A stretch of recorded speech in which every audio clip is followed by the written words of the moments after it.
Hey everybody, Jeff Drozdowski, DrozTalks.com, back at you with installment number 4 in the It's About Video blogging series.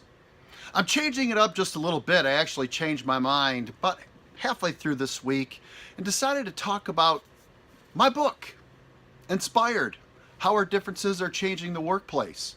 The reason why I'm doing that is I have some Facebook advertising coming out this week as well, so I thought I would coincide the release of the Facebook advertising along with some information about the book.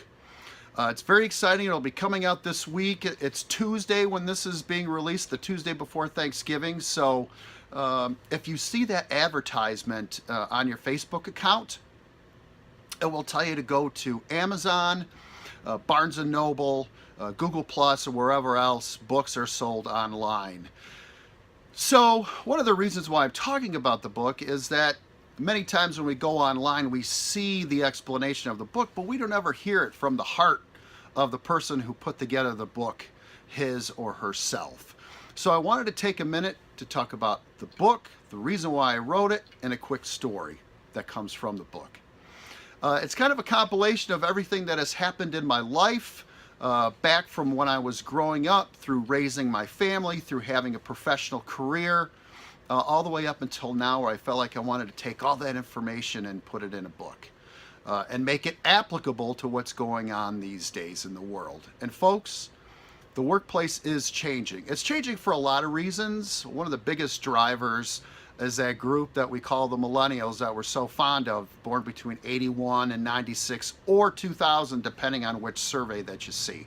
The workplace is changing because of them.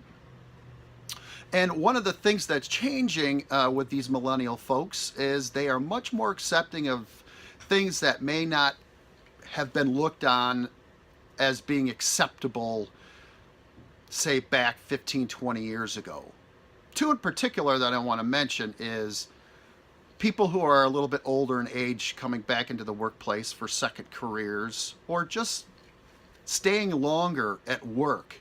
And the other one is the acceptance of people who fall under the ADA, or the Americans with Disabilities Act.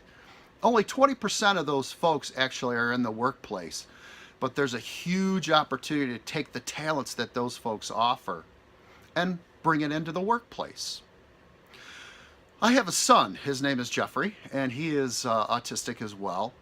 And he has some immense talents, as most autistic kids do. And because of the acceptance of his situation more and more in the workplace, the hope is that one day is he'll actually be able to go out and have a career somewhere using the talents that he has.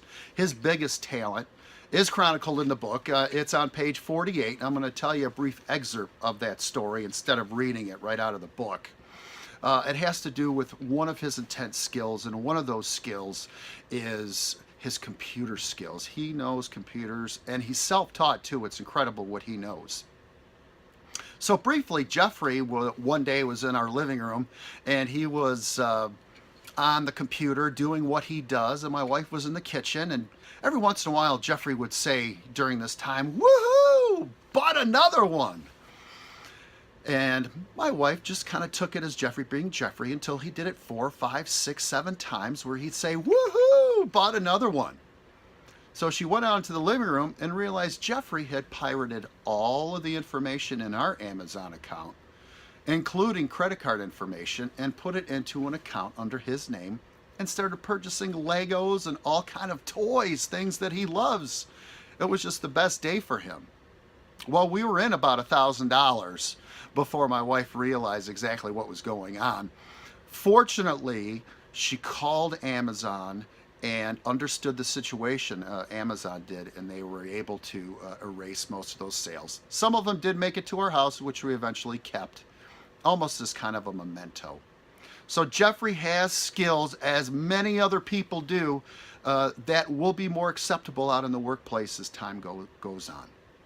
So look for the book over the next couple days on Facebook. You can always go to Barnes & Noble. You can always go to Amazon and purchase the book.